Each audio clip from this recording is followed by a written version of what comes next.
Just একটি মাত্র মশলা ব্যবহার করে আমরা খুব সহজভাবে বারবিকিউ চিকেন তৈরি করব। শীত তো চলে এলো, আর এই শীতে আমরা সবাই চাই পরিবারের সবাই মিলে একটা বারবিকিউ পার্টি করতে। আর বারবিকিউ পার্টির কথা মনে আসলেই ভাই এত এত মশলা, এত কিছু লাগবে, অনেক ঝামেলা। কিন্তু ট্রাস্ট মি, আজকে আমরা খুবই সিম্পল ভাবে জাস্ট একটি মাত্র মশলা দিয়ে সম্পূর্ণ বারবিকিউ চিকেনটি করে ফেলবো, এবং খেতে জাস্ট ওয়াও হবে, জাস্ট ওয়াও। এটা আপনি নিজে না খেলে আপনি বিশ্বাসই করতে পারবেন না। তাহলে চলুন শুরু করি। বারবিকিউ করার জন্য আমি এখানে 3টা ফুল চিকেন নিয়েছি, অর্থাৎ 12 পিস, মানে 12 কোয়ার্টার চিকেন নিয়েছি। আচ্ছা, বারবিকিউ চিকেনের এটা কিন্তু খুবই ইম্পর্টেন্ট একটি পার্ট। চিকেনটাকে সুন্দরভাবে কাটতে হবে, আর কাটটা কিন্তু একটা আর্টের মধ্যে পড়ে। আপনি যেন তেন ভাবে কেটে দেবেন তাহলে কিন্তু হবে না। আমরা অনেকেই আছে এলোমেলো ভাবে, ওলট পালট ভাবে কেটে থাকি, এতে চিকেনের সৌন্দর্য নষ্ট হয় এবং ঠিকঠাক মতো কুক হয় না। দেখুন আমি কিভাবে করি, আসুন সামনে আসুন। দেখুন, জাস্ট চিকেন থায়ে এখানে একটি কাট, 1 2, এবং ড্রামস্টিকে 2টি কাট, 1 2। এখানে একটি জয়েন্ট আছে, এই জয়েন্টটাকে কেটে দিতে হবে ঠিক এভাবে। হ্যাঁ, আর দেখুন এখানেই ঠিক এই লেকের পিছনেই একটা টেন্ডন আছে, টেন্ডনটাও কেটে দিতে হবে, তাহলে চিকেনটা খুব ভালোভাবে কুক হবে। ব্রেস্ট পিসটার কাটতে হবে এরকম 1 2 3, জাস্ট 3টি কাট দিলেই হবে। এবং এভাবে চিকেনটা যদি আমরা কাট করি তাহলে চিকেনটা খুব ভালোভাবে সিদ্ধ হবে, মশলাগুলো ভিতর পর্যন্ত যাবে এবং দেখতেও অনেক সুন্দর লাগবে। চিকেনগুলো কাটা হয়ে গিয়েছে, এখন আমরা চিকেনের প্রথম ম্যারিনেশনটা করে নিব। এটা কিন্তু খুবই ইম্পর্টেন্ট। সেজন্য প্রথমে আদা রসুন পেস্টের সাথে 2-3টে কাঁচামরিচ মিশিয়ে একটা পেস্ট করে নিব। এটা দিয়ে দিব 2 টেবিল স্পুনের মতো, জাস্ট এভাবে 2 টেবিল স্পুন দিয়ে দিব। এখন এতে দিয়ে দিব সামান্য পরিমাণে লাল মরিচ। আমরা ডেলি স্পাইস থেকে মরিচের গুঁড়ো নিয়েছি, এই মরিচের কালারটা অনেক বেশি সুন্দর হয়। এখন আমি দিয়ে দিব 1 টিস্পুনের মতো মরিচ গুঁড়া।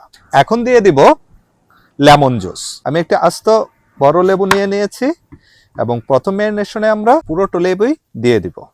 এখানে আনুমানিক 2 টেবিল স্পুনের মতো লেমন জুস হবে। অনেকেই হয়তো ভাবতেছেন যে আলাদা আলাদা 2টা ম্যারিনেশনের কারণ কি। আমরা প্রথম ম্যারিনেশনটা করব চিকেনের যে এক্সেস ওয়াটারটা আছে এটা ফেলে দেওয়ার জন্য এবং চিকেনটা ভালোভাবে টেন্ডারাইজ করার জন্য। ফাইনালি এখানে আমরা সল্ট দিয়ে দেব 1 টিস্পুন। ওকে, মশলাগুলো ভালোভাবে মেখে মাংসের গায়ে লাগিয়ে নিচ্ছি। মশলাগুলো মেখে আমরা কমপক্ষে 1 থেকে 2 ঘন্টার জন্য রেখে দিব। এতে চিকেনের গায়ে লেগে থাকা এক্সেস ওয়াটারগুলো বের হয়ে আসবে এবং চিকেনের যে ব্যাড স্মেলটা আছে তাও চলে যাবে। আমরা ফিরে আসলাম 2 ঘন্টা পর। এখন আমরা দেখাবো আমরা কিসের জন্য 2টা আলাদা ম্যারিনেশন করেছি। আসেন দেখুন কি পরিমাণে পানি বের হয়েছে। এটা কিন্তু এই চিকেন থেকে বের হয়েছে, আর আমরা এই পানিটা ফেলার জন্যই প্রথম ম্যারিনেশনটা করেছি। আচ্ছা, এটা হচ্ছে সরিষার তেলের মধ্যে মরিচ গুঁড়ো দিয়ে এই রংটা করা হয়েছে, এখানে কোনো আর্টিফিশিয়াল কালার করা হয়নি। অবশ্যই খেয়াল রাখবেন মরিচ গুঁড়ো দেওয়ার আগে চুলোটা অফ করে নেবেন যেন গরম তেলে মরিচটা পুড়ে না যায়। এখন দিয়ে দিব আগে থেকে পানি জড়িয়ে রাখা টক দই 1/2 কেজির মতো। এখন আমরা যে উপকরণটি দিব এটা আমাদের সকলের ঘরেই থাকে, ধনিয়া গুঁড়া। আমরা এখানে ডেলি স্পাইসের ধনিয়া গুঁড়াটা ব্যবহার করতেছি। ধনিয়া গুঁড়া দিয়ে দিব 2 টেবিল স্পুন। জিরা গুঁড়া দিয়ে দিব 2 টেবিল স্পুনের মতো। ডেলি স্পাইসের জিরা গুঁড়াটা আমরা ব্যবহার করতেছি। এখন দিয়ে দিব এই রেসিপির মেইন আকর্ষণ। আমি যেমনটা বলেছিলাম আমরা একটা মশলা দিয়েই এই ফুল রেসিপিটা তৈরি করব। দেখুন আমি এখানে ডেলি স্পাইসের শাহি গরম মশলাটা ব্যবহার করতেছি। এই একটা মশলা দিলেই বারবিকিউর জন্য এত মশলা দেওয়ার কোনো প্রয়োজন পড়বে না। এই একটা মশলা ঠিক দেখুন এরকম টেবিল চামচের আমরা 2 টেবিল চামচ ব্যবহার করব 3টা চিকেনের জন্য। এই মশলা দিয়ে আপনি শুধু বারবিকিউ চিকেন না, যত ধরনের কাবাব আছে আপনি করতে পারবেন। এটা ছাড়া অন্য কোনো মশলা দেওয়ার প্রয়োজন নেই। এবং শুধু বারবিকিউ না, শুধু কাবাব না, এটা দিয়ে আপনি কাচ্চি, বিরিয়ানি, তেহেরি, খিচুড়ি যা মনে চায় আপনি করতে পারবেন। আপনি চুই ঝাল রান্না করতে পারবেন, আপনি মেজবান রান্না করতে পারবেন, আপনি কালো ভুনাও রান্না করতে পারবেন। সেজন্য ডেলি স্পাইস বলে থাকে এক মশলা শত রেসিপির সমাধান। এই একটি মাত্র মশলা দিয়ে আপনি শুধু বারবিকিউ না, শুধু কাবাব না, আপনি যত ধরনের মাংস রিলেটেড রান্না আছে করতে পারবেন। আচ্ছা, এখন দিয়ে দেব আমরা 2 টেবিল স্পুনের মতো 2 to 3 টেবিল স্পুনের মতো আদা রসুন পেস্ট ও সামান্য বিট লবণ, পরিমাণ মতো লবণ। একটি ডিমের এগ হোয়াইট ব্যবহার করব। 4 টেবিল স্পুনের মতো লেমন জুস দিয়েছি। এখন আমাদের সমস্ত ইনগ্রিডিয়েন্টসগুলো দেওয়া শেষ হয়ে গিয়েছে। এখন মশলাটা ভালো করে ঘুরিয়ে ঘুরিয়ে ঘুরিয়ে ঘুরিয়ে একটা স্মুথ পেস্ট তৈরি করে নিতে হবে। সবগুলো চিকেন এই পেস্টের মধ্যে দিয়ে দিব। চিকেনগুলো কিন্তু খুব ভালোভাবে মশলার সাথে মিক্স করে নিতে হবে। মশলাটা যেন চিকেনের প্রতিটা কাটের মধ্যে প্রবেশ করে, সেজন্য আমরা খুব ভালোভাবে এটাকে মিক্স করব।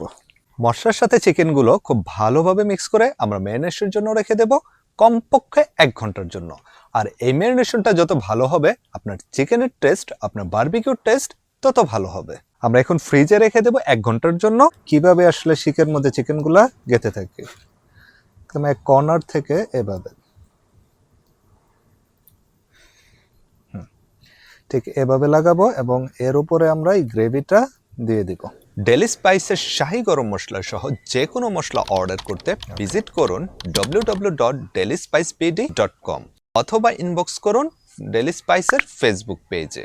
আমি আমার ভিডিও ডেসক্রিপশন বক্স অথবা কমেন্ট বক্সে ডেলি স্পাইসের ফেসবুক পেজ এবং ওয়েবসাইট লিংক দিয়ে দিব। আপনারা লিংকে ঢুকেও সরাসরি অর্ডার করতে পারেন। আপনাদের ছোট্ট একটা হ্যাক শিখিয়ে দিচ্ছি। শিক যদি এভাবে ঝাড়া দেওয়ার খুব সহজেই পড়ে যায়, বুঝবেন পারফেক্টলি কুক হয়ে গিয়েছে। দেখুন, এটাও কুক হয়ে গিয়েছে, একদম ঝাড়া দেওয়ার পরই পড়ে যাবে। এখন একটু টেস্ট করে দেখি আসলে কেমন স্বাদ হয়েছে খেতে। বিসমিল্লাহ।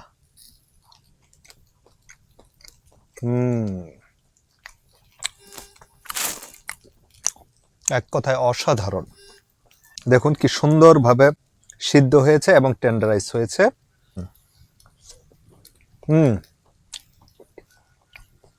টু গুড, অসাধারণ, এক কথায় অসাধারণ। মানে ডেলি স্পাইসের শাহী গরম মশলায় সত্যিই ম্যাজিক আছে ভাই। আমি কিন্তু কোনো ঝামেলা করিনি, জাস্ট একটি মাত্র মশলা দিয়ে এই বারবিকিউটি করেছি এবং এর স্বাদ সত্যি অতুলনীয়। আমি হাইলি রিকমেন্ড করব আপনি একবার হলেও পরিবার বন্ধুবান্ধব সহ ডেলি স্পাইসের শাহী গরম মশলা দিয়ে একটি বারবিকিউ পার্টি করে দেখেন। ভাই সত্যি এর প্রশংসা আমি করব না, করবেন আপনি নিজেই, এবং আপনি বুঝতে পারবেন কেন আমি ডেলি স্পাইসের শাহী গরম মশলার এত প্রশংসা করছি।